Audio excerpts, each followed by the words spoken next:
Total health में आप सभी का स्वागत है। मैं हूँ किरण भारद्वाज।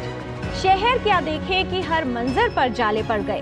गर्मी इतनी है कि पाँव में छाले पड़ गए। तप रहा है सूरज, चढ़ रहा है पारा। अब तो हाल ये है कि फूल से चेहरे भी काले पड़ गए। तेज झुलसाती गर्मी और धूप से सबका हाल बेहाल है। उत्तर भारत में भीषण गर्मी पड़ रही है। देश के कई हिस्सों में पारा चढ़ता जा रहा है और स्वास्थ्य के लिए खतरे बढ़ते जा रहे हैं। तेज गर्मी के मौसम में किस तरह की स्वास्थ्य समस्याएं आपको परेशान कर सकती हैं और ऐसे में आपको स्वास्थ्य की देखभाल कैसे करनी है, कौन सी सावधानियों का पालन करना है जिससे गर्मियों के मौसम में भी आप स्वस्थ रह सकें, ये जानेंगे विशेषज्ञों से। गर्मी का प्रभाव किस तरह से होता है हमारे स्वास्थ्य पर, आइए समझ लेते हैं इस रिपोर्ट के माध्यम से।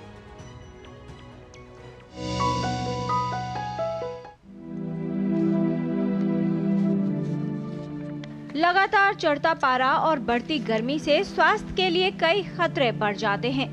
गर्मी का ये मौसम हमारे शरीर को बाहरी और आंतरिक रूप से प्रभावित करता है। इस मौसम में यदि लापरवाही की जाए तो कई समस्याओं का शिकार होना पड़ सकता है। सूरज की तपिश बढ़ने से दोपहर के समय बाहर तेज गर्म हवाएं चलती हैं, जो लू का रूप ले लेती हैं। ये हीट स्ट्रोक यानी लू लगने की संभावना को बढ़ा देता है। शरीर का सामान्य तापमान 96 फ़ारेनहाइट यानी 37 डिग्री सेल्सियस होता है। वातावरण का तापमान जब 37 डिग्री से अधिक होने लगता है तो शरीर पर इसका नकारात्मक प्रभाव पड़ता है और शरीर को अपना तापमान नियंत्रित करने के लिए अधिक कार्य करना पड़ता है। लू लगने का सबसे अधिक खतरा बच्चों और वृद्ध लोगों को होता है, क्योंकि उनके शरीर का तापमान नियंत्रित करने की प्रणाली पूरी तरह से कार्य नहीं करती। जो लोग धूप में अधिक देर तक काम करते हैं उन्हें भी लू लगने की संभावना होती है। तेज धूप में जाने से बचें और गर्मी में अधिक देर तक बाहर न रहें। अचानक तापमान परिवर्तन से बचें। गर्मी के मौसम में कुछ सावधानियां रखें। पर्याप्त मात्रा में पानी पिएं, साथ ही हल्के सूती कपड़े पहनें। सही आहार और देखभाल से गर्मियों के मौसम में लू लगने की समस्या से बचाव किया जा सकता है और इस मौसम में स्वास्थ्य को ठीक रखा जा सकता है। किरण भारद्वाज, डीडी न्यूज। तो आपको गर्मियों के मौसम में अपने स्वास्थ्य को ठीक रखने के लिए क्या करना है, बीमारियों से बचाव कैसे करना है, ये बताएंगे विशेषज्ञ। इस विषय पर बात करने के लिए हमारे साथ स्टूडियो में उपस्थित है विशेषज्ञों का खास पैनल। तो आइए उनसे आपका परिचय करा दें। हमारे साथ हैं डॉक्टर सुभाष गिरी, आप director professor medicine doctor Ram Manohar Lohia hospital and former director lady Hardinge medical college. नमस्कार। आज के डिस्कशन में शामिल हैं doctor Saumya Tiwari, professor department of paediatrics from lady Hardinge medical college. दोनों ही विशेषज्ञों का स्वागत करते हैं। और गर्मी की समस्याएं इतनी आम हैं कि बच्चों से लेकर बड़ों तक, दफ्तर जाने वालों से लेकर कॉलेज जाने वालों तक कोई भी इससे प्रभावित हो सकता है। किस तरह से हीट रिलेटेड इलनेसेस यानी गर्मी संबंधित समस्याओं से आपको बचाव करना है और पेट की कौन सी समस्याएं इस समय परेशान कर सकती हैं, उसके विषय में भी हम आपको बताएंगे।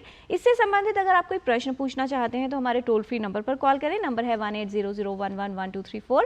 आप अपने प्रश्न ईमेल के माध्यम से भी हम तक पहुंचा सकते हैं। ईमेल एड्रेस है ddnewstotalhealth@gmail.com। तो आइए जानकारी की शुरुआत करते हैं और समझ लेते हैं कि भीषण गर्मी में स्वास्थ्य की देखभाल आपको कैसे करनी है। सबसे पहले डॉक्टर सुभाष गिरी, आपसे ही समझना चाहेंगे, गर्मियों का मौसम जब भी आता है जाहिर तौर पर स्फूर्ति में रहना दिन भर मुश्किल हो जाता है और कई तरह की समस्याएं जो है व्यक्ति को परेशान करने लगती हैं। क्या बताना चाहेंगे कि क्या बड़े खतरे हैं और किस तरह से तेज गर्मी का प्रभाव हमारे शरीर और स्वास्थ्य पर पड़ता है?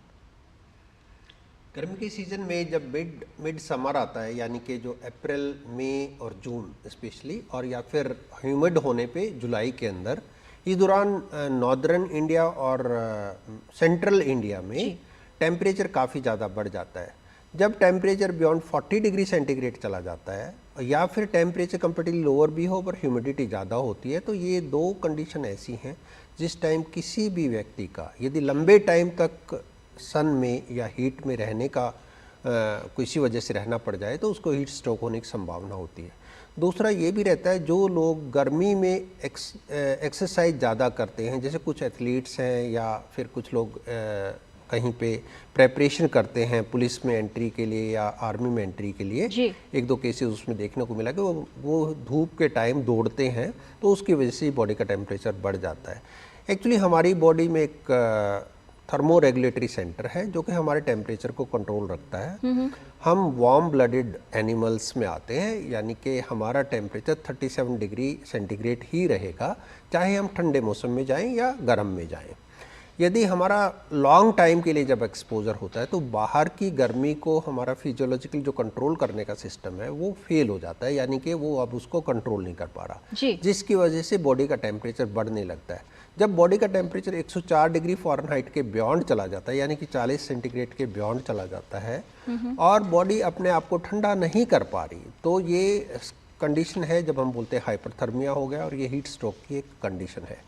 हीट स्ट्रोक होने से पहले बॉडी आमतौर पे हीट एग्जॉशन की स्टेज में जाती है और बाद में हीट स्ट्रोक की कंडीशन हो जाती है। जी, और बहुत से लोग ऐसे हैं जो दिन भर काम करते हैं, जैसा हमारे विशेषज्ञ बता रहे हैं, चाहे गार्ड्स हो, पुलिस हो या किसान या लेबरर्स की बात की जाती है, वो मजदूर जो दिन भर धूप में काम करते हैं, उन पर भी गर्मी और धूप का प्रभाव बहुत अधिक होता है। डॉक्टर सौम्या तिवारी, जैसा कि हमने जाना कि एक थर्मल मैकेनिज्म होता है जिसमें टेम्परेचर रेगुलेशन करने की क्षमता होती है। बच्चे जो है, शिशुओं की बात करें या बढ़ते हुए बच्चे हैं, उनमें ये जो सिस्टम है, ये प्रणाली जो है वो विकसित हो रही होती है। किस तरह से तेज़ गर्मी उन पर प्रभाव डालती है और कौन सी स्वास्थ्य समस्याओं का खतरा विशेष रूप से गर्मियों के मौसम में बच्चों के लिए बढ़ जाता है? बहुत अच्छा सवाल है और बहुत ज़रूरी है ये जानना कि जितना छोटा बच्चा होगा उतना ज़्यादा उसका बॉडी के टेम्परेचर को कंट्रोल करने का या नियंत्रित करने का मैकेनिज्म भी डेवलप नहीं होगा, और दूसरी चीज़ वो खुद से पानी भी नहीं मांग सकता। अगर उसको प्यास लग रही है तो वो माँ के ऊपर निर्भर है कि माँ उसको टाइम टाइम पे पानी दे। तो ये दोनों ही चीज़ें डिहाइड्रेशन के लिए बहुत ज़्यादा प्रोन करती हैं और या वल्नरेबल करती हैं उस बच्चे को।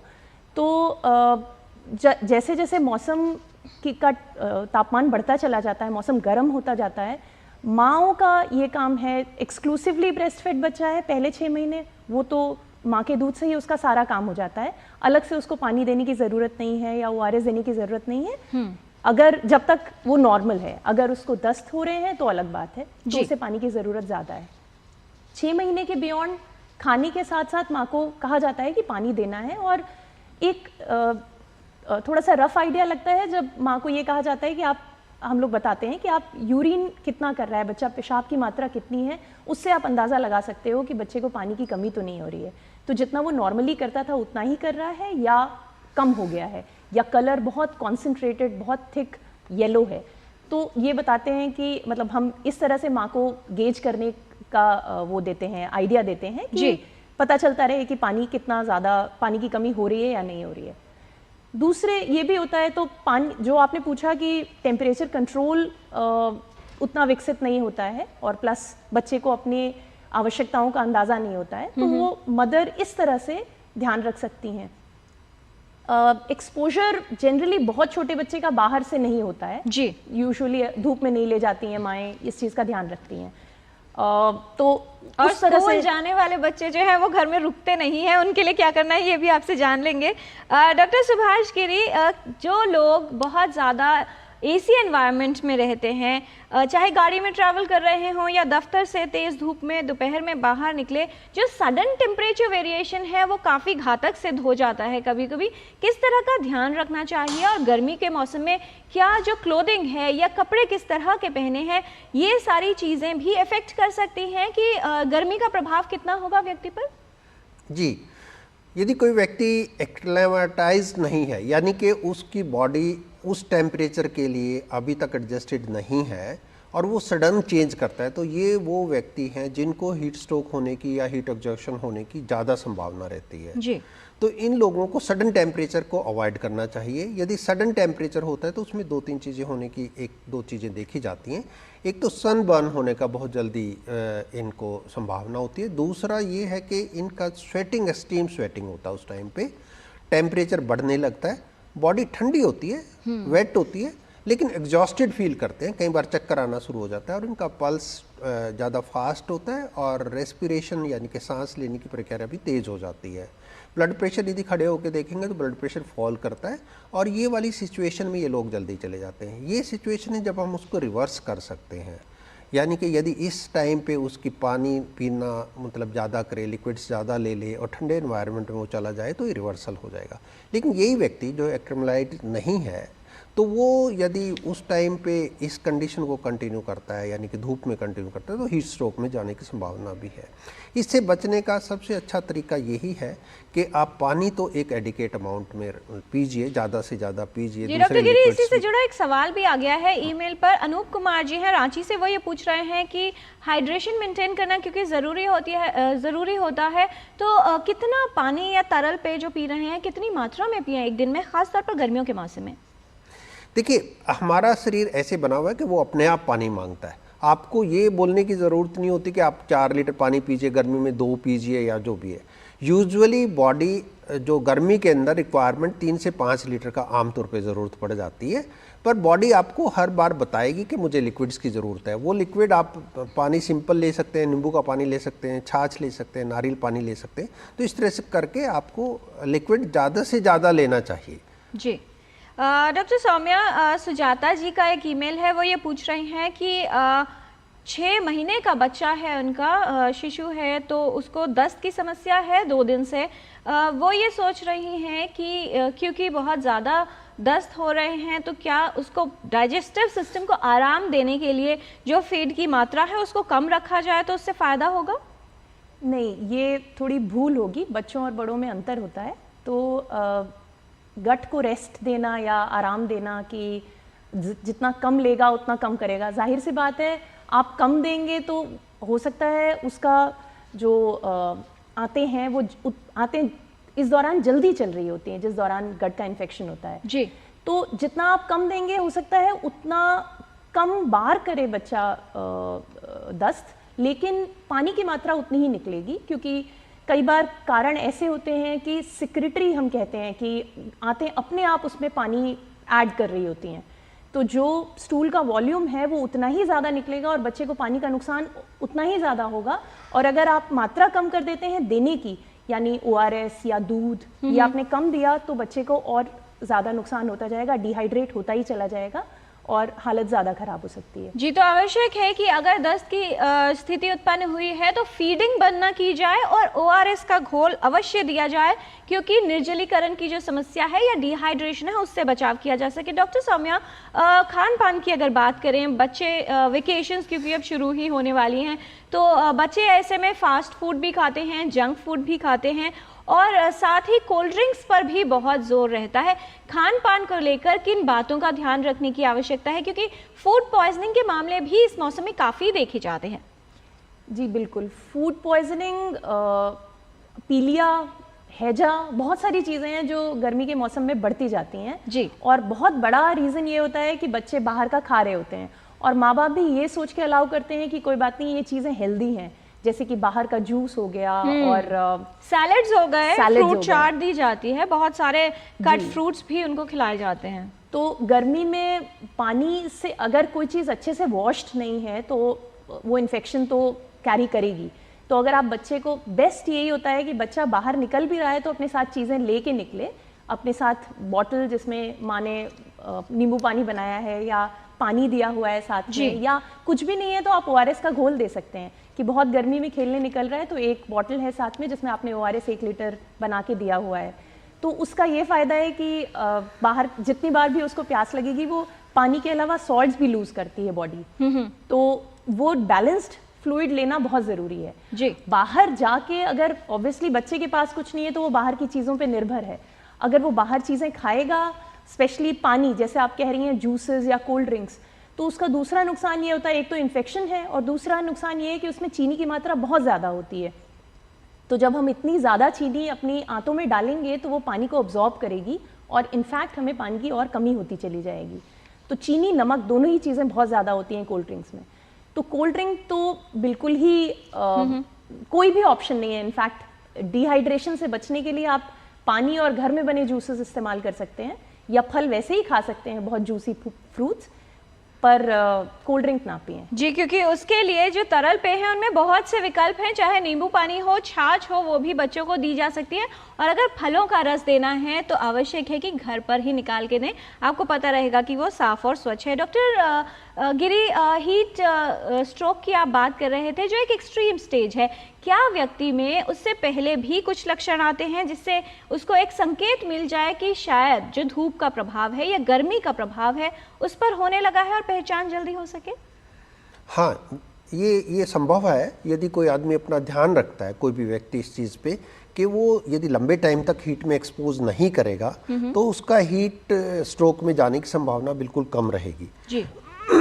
उसके साथ ही लेकिन फिर भी हीट में निकलना या वर्क प्लेस पे हीटिंग या एयर कंडीशनिंग ना होना, जैसे लेबर के लिए है या माइन में जो काम करते हैं, इंडस्ट्रीज में जो काम करते हैं, आपके पास ऑप्शन नहीं है, आपको बाहर तो जाना ही पड़ेगा। तो कैसे पता लगे कि हमारे शरीर में पानी की कमी तो नहीं हो गई, हम हीट स्ट्रोक की कंडीशन से सफ़र तो नहीं कर जाएंगे? तो आमतौर पे देखने को ये मिलता है कि उस आदमी को प्यास ज़्यादा लगती है लेकिन वो पानी कम पी रहा होता है या लिक्विड्स कम ले रहा होता है। एक सबसे पहला तो ये है।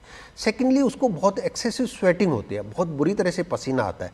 ये भी एक सिम्टम्स बताता है जब आप गर्मी में या ह्यूमिड प्लेस में काम कर रहे हैं या एक्सरसाइज कर रहे हैं, यदि आप उस पर ध्यान नहीं दे रहे हो तो ये कंडीशन है जब आप हीट एग्जॉशन में चले जाएंगे और हीट एग्जॉशन के बाद में हीट स्ट्रोक में जाने की संभावना। मैं दोबारा से ये बताना चाहूँगा कि हीट एग्जॉशन की रिवर्सिबल सिचुएशन है जो कि स्वयं पर्सन उस चीज़ को, मतलब वो आदमी अपने आप को उस टाइम पे ट्रीटमेंट कर सकता है। हीट एग्जॉशन में और हीट स्ट्रोक में डिफरेंस ये रहता है कि हीट एग्जॉशन के टाइम आदमी फुली कॉन्शियस है, उसका शरीर ठंडा है, उसको स्वेटिंग होती है, एक्सेसिव स्वेटिंग होती है, लेकिन उसकी पल्स फास्ट है, रेस्पिरेटरी रेट फास्ट है, एग्जॉस्टेड फील कर रहा है, मसल क्रैम्प पड़ रहे हैं और उसको पेशाब कंप्लीटली कम आ रहा है। तो ये कंडीशन है जब आपको एकदम उसमें इंटरवीन करना चाहिए, एक्सेसिव फ्लूइड्स उस टाइम पे ले जी। और जब पेशाब आना अच्छी तरह से ठीक हो जाता है तो ये हम बोलेंगे कि आप हीट एग्जॉशन से बाहर आ गए जी। और अगर ऐसे लक्षण हो रहे हैं तो तुरंत उसका इंटरवेंशन या मैनेजमेंट करना ज़रूरी है जिससे जो गंभीरता है वो ना बढ़े। फिलहाल एक कॉलर हैं दिल्ली से, रंजन जोशी हैं फोन लाइन पर।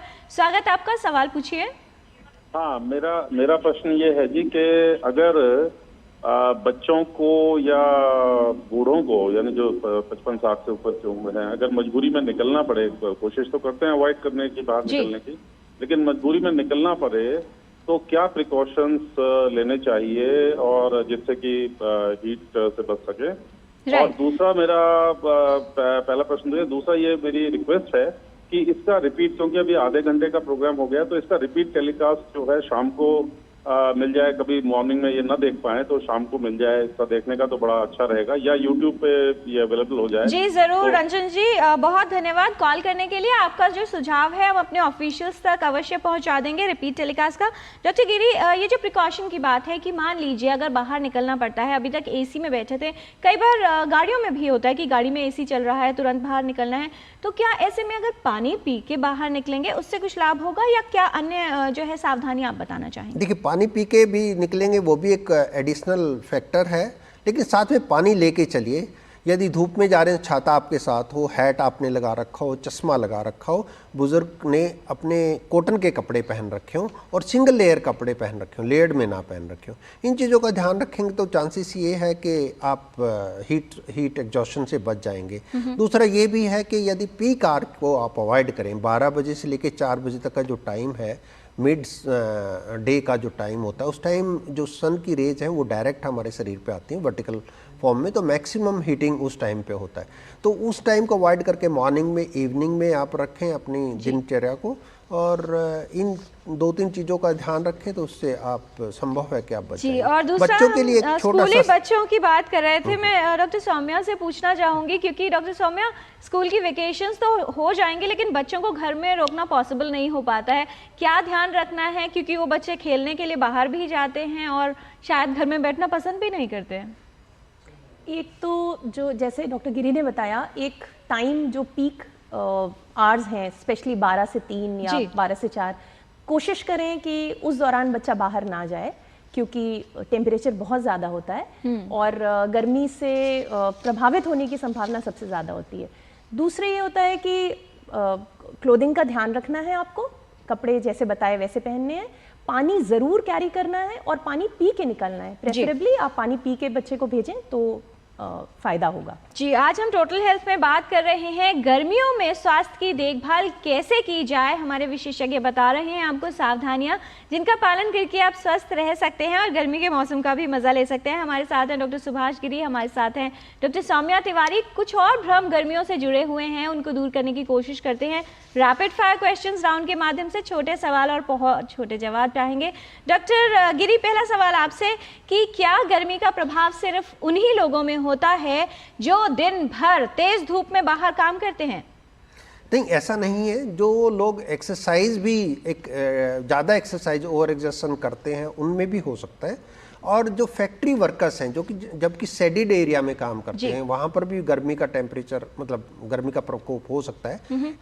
इन एनवायरनमेंट में जहाँ ह्यूमिडिटी ज़्यादा हो जाती है, माइनिंग एरिया में, और इसमें हीट एग्जॉशन या हीट स्ट्रोक पड़ने की संभावना ज़्यादा रहती है। डॉक्टर सौम्या, क्या जो शिशु हैं उनमें सर्दी का प्रभाव तो अधिक होता है लेकिन गर्मी अधिक नहीं लगती उन्हें? बहुत से लोग ऐसा सोचते हैं। नहीं, ऐसा बिल्कुल भी नहीं है। दोनों ही चीज़ें उतना ही प्रभावित करती हैं, दोनों एक्सट्रीम्स। जी डॉक्टर गिरी, इस मौसम में यानी तेज गर्मियों में क्या समस्या अधिक होती है? हीट स्ट्रोक, डिहाइड्रेशन यानी निर्जलीकरण, फूड पॉइजनिंग या त्वचा की समस्याएं?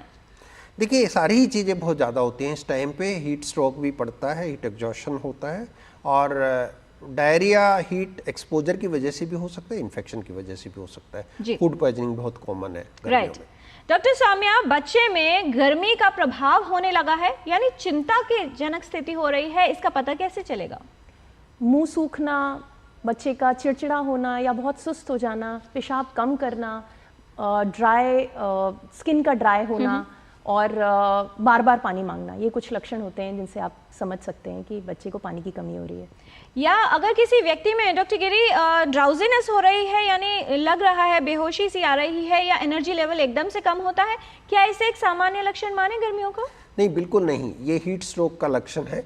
जब भी आपको कॉग्निटिव फंक्शंस डिरेंज होने लगते हैं तो फर्स्ट सिम्टम्स है कि आप हीट स्ट्रोक से ग्रसित हो गए हैं। डॉक्टर सौम्या, अगर बच्चों में डायरिया होता है खास तौर पर गर्मियों के मौसम में तो सेल्फ लिमिटिंग होगा, कुछ भी ना करें, उसे ऐसे ही छोड़ दिया जाए? नहीं, बिल्कुल भी नहीं। डायरिया सेल्फ लिमिटिंग होगा, आपकी बात सही है, लेकिन वो दिन ड्यूरेशन 4 या 5 दिन, लेकिन उस दौरान बच्चे को बहुत ज़्यादा पानी और ORS और खाने की ज़रूरत है। जी डॉक्टर गिरी, बहुत से लोग ये मानते हैं कि जैसे लोहा लोहे को काटता है वैसे गर्मी में अगर चाय, कॉफ़ी और हॉट ड्रिंक ज़्यादा लेंगे तो गर्मी का प्रभाव कम होगा। ये बिल्कुल गलत है। गर्मी के दिनों में हमें ठंडे पेय ज़्यादा लेने चाहिए और गर्म चीज़ें अवॉइड करनी चाहिए। डॉक्टर सौम्या, डायरिया की स्थिति में बच्चों को जिंक देने का कितना महत्व मानती हैं आप? जिंक बिल्कुल देना चाहिए। हम लोग 2 to 6 months 10 mg daily for 14 days और 6 months to 5 years 20 mg daily for 14 days देते हैं। ये ज़रूरी है, गाइडलाइंस ने रिकमेंड किया हुआ है, और ये डायरिया की ड्यूरेशन और फ्रीक्वेंसी दोनों कम करता है। लेकिन हाँ, और रिकवरी भी जल्दी करता है। डॉक्टर गिरी, क्या गर्मियों में जितना कम खाना खाया जाए उतना ही बेहतर होगा? नहीं, शरीर की जितनी रिक्वायरमेंट आप उसके हिसाब से खाइए, ज़्यादा मत खाइए, लेकिन शुद्ध और सात्विक खाना खाइए। डॉक्टर सौम्या, इस मौसम में बेहतर है कि सैलेड्स पे स्विच किया जाए तो कटे फल, सब्जियां, जूस, कच्चा भोजन जितना भी लें इतना अच्छा होगा? नहीं, बल्कि पका हुआ और घर में बना हुआ भोजन लें। घर में कच्ची चीज़ें आप ले सकते हैं बट अच्छे से वॉश्ड हों। डॉक्टर गिरी, बहुत से लोग ये समझते हैं कि गर्मियों में क्योंकि बॉडी गर्म होती है इसलिए एक्सरसाइज करने से पहले वार्म अप करने की आवश्यकता नहीं होती। नहीं, ये बिल्कुल गलत है। वार्म अप भी करना चाहिए, लेकिन एक्सट्रीम एक्सरसाइज गर्मी के दौरान थोड़ा अवॉइड करना चाहिए। जी, बच्चों में डायरिया की स्थिति में इनमें से क्या रेड फ्लैग्स या चिंता का संकेत हो सकते हैं? डॉक्टर सौम्या, यूरिन कम हो जाना यानी पेशाब कम आना, फीड ना लेना या फिर ड्राउजीनेस हो जाना? तीनों ही चीज़ें। जी, तीनों ही चीज़ें अलग अलग सीवियरिटी बताती हैं। डॉक्टर सुभाष गिरी, क्या संदेश देना चाहेंगे एक वाक्य में हमारे व्यूअर्स के लिए? मैं ये बोलना चाहूँगा, इन गर्मियों में आप सुबह और शाम को अपने काम को शिफ्ट कीजिए, हेल्दी खाना खाइए और पानी ज़्यादा पीजिए या पानी जैसी चीज़ें ज़्यादा पीजिए। बाहर के एरेटेड ड्रिंक यानी कि कोल्ड ड्रिंक्स टाइप मत लीजिए, बाहर का खाना मत खाइए। बहुत धन्यवाद इस तमाम जानकारी के लिए डॉक्टर सौम्या तिवारी। डॉक्टर सुभाष गिरी, विस्तार से आपने बताया है कि गर्मियों के मौसम में क्या सावधानियां रखनी है। खास तौर पर बात है सेहतमंद रहने की, तो आवश्यक हो जाता है कि स्वच्छता का ध्यान रखा जाए, साफ सफाई कैसे करनी है, हाथ धोने हैं खाने से पहले, सब्जियां कटे फल बाहर से नहीं खाने हैं, और विशेष तौर पर टेम्परेचर वेरिएशन यानी अचानक ठंडे से गर्म या गर्म से ठंडे वातावरण से बचाव करना है। ठीक कपड़े पहनने हैं और जहां तक हो सके अगर अवॉइड कर सकते हैं तो गर्मियों के मौसम में तेज धूप में निकलने से बचें। इन सभी समस्याओं से बचाव आप कर सकते हैं गर्मियों के मौसम में अगर छोटी छोटी सावधानियों का आप पालन करते हैं तो गर्मियों के मौसम में भी आपका स्वास्थ्य बेहतर बना रह सकता है। आज के टोटल हेल्थ के कार्यक्रम में फिलहाल इतना ही, और साथ ही धन्यवाद देना चाहेंगे हमारे एक्सपर्ट्स को, डॉक्टर सुभाष गिरी, डॉक्टर सौम्या तिवारी। आप आज के डिस्कशन में शामिल हुए, आप दोनों का ही बहुत धन्यवाद। आज के कार्यक्रम में फिलहाल इतना ही। हमारी पूरी टीम को दीजिए अनुमति, फिर लौटेंगे एक नए विषय के साथ। तब तक के लिए नमस्कार।